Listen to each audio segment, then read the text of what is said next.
My name is Kostas Koutsikos, and I'm a professor of technology and innovation management at the business school of the University of the Aegean in Greece. And what I'm doing is if you like, background is in growth transformation, and I'm trying to combine that with corporate entrepreneurship. And the reason for being here is actually to get some of these lessons, both from the real life and the research life, and trying to make people attending the Summer Academy get a taste of that, get a taste both of the reality as well as of some leading edge knowledge on how startups out there actually work. Right, so today was about introducing them to the lean startup methodology, as well as some basics about what does it take to be an entrepreneur. And the idea was usually entrepreneur, especially at this age, is totally obsessed about the fantastic and totally brilliant idea that they have, which is going to save the planet, which is great. Unfortunately, it doesn't happen that often. And it's unfortunate to see lots of, especially young people, getting disappointed after a while that their brilliant idea doesn't go forward.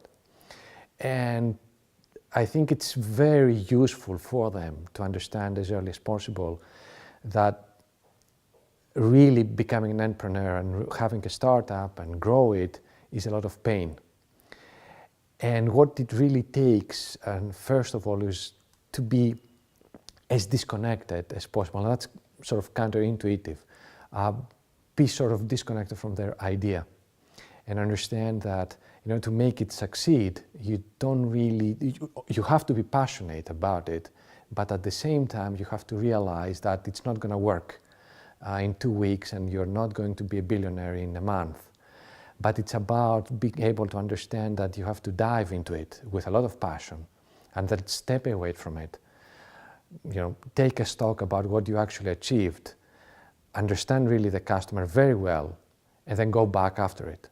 And then in and out, believing and understanding that your customer is the number one point before you have a product, and refine it, and maybe change the customer segment that you have.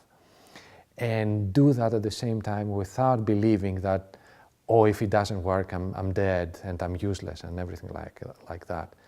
So that disconnect helps them realize and understand and appreciate the mechanics of the effort, and learn and build sort of their arsenal of knowledge in the process.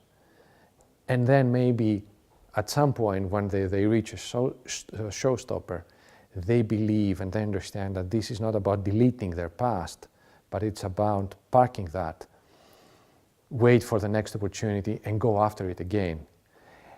And that doesn't always mean that you will get into a startup by yourself, but you will build enough of arsenal to go and work in another startup, or go into a corporate that wants to innovate, or hopefully go into a government agency that wants to change.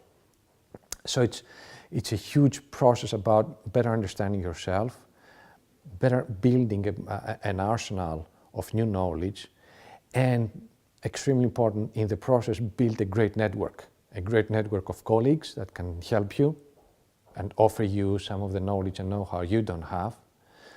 Build a network of financiers, of people that can give you money for this or another idea, and build a network of people that can always point you to a direction when you need it, give you advice that can be extremely valuable, even more valuable than actually building your own startup. And I think some people came into this academy with a bias and predetermination that they know everything, they have something, which is fantastic. I mean, enthusiasm is always great, but you need always that pinch of salt that will keep you always connected with the reality that you will always fight for that one customer to pay for your idea. And unfortunately, if you don't have that customer, no matter how great idea you have or how great a piece of code you created, you really don't have a business. You may have a great hobby, or you may have a great exercise completed, but you don't have a business. So I think that, yes, indeed, they were surprised. And I think they realized that the path to success cannot be completed in 2 weeks. in an academy. And it's really more complicated than that. And I think the other lesson that, or at least what I try to pass their way, is that this struggle is continuous. And it's not going to end when you have even a working company out there. You need to always go back to your customers and think about it and challenge your assumptions that brought you to the point of success. Because there's always somebody else called a competitor that quite possibly they're looking at your success and they're trying to copy that. Or there's somebody else that is equal or smarter than you that is not going to let you just have the whole piece of the cake. So this is not easy, and there's no recipe for success. We talked about the lean startup methodology, which is great, which everybody's using that, blah, blah, blah, blah, blah. There's, for every success, there's 100 failures, even when using exactly the same methodology that you used. So it's about determination, it's about understanding what you're doing and going after it, but again, with always grounded on reality and always trying to find that one customer, which is not easy. At least my understanding is that most of them are students. Some of them are maybe more advanced sort of level of developing their ideas. Not to the final level, of course, but they have a working prototype, for example, that they're excited about. And also people at the other end, they just don't care about the idea, but they care about the training, and they hear about getting the feeling about what does it really take to become an entrepreneur. So it was a good audience in terms of their interests and what they're trying to get out of it. So a multiplicity of targets, if you like, and interests in terms of what they can get out of the academy. Okay, I think if I could describe that in one sentence, I could say it's about letting people understand in a very short period of time what the reality of entrepreneur is. Going through the journey in 2 weeks.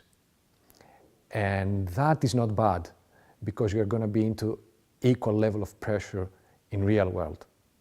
So it's about giving them the pressure, the reality, the tools to appreciate both the job and the difficulties that come with that, the risk you take, and the hopeful reward that you're going to get down the road. To be honest, there's the misconception sometimes that summer academies usually have an award at the end, at some point. If you don't get the award, you're dead, or you're useless, or whatever. I think the most important bit is to realize that you are starting a process of meeting with people, which may not be the people or the right people to have a business relationship, which is great. If you can appreciate what you're looking for in a partner, that will help you find the right partner next time. So I think it's a game that you really cannot lose if you look at it the right way. You can get lots of ideas, you can get lots of people. If you're lucky enough, you can get a working business relationship after that.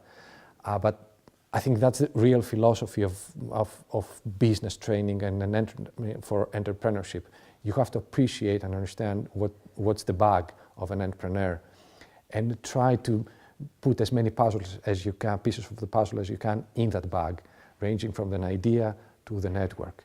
And if you do that, no matter whether your idea works or not, you're a very, very good traveler in this entrepreneurship journey.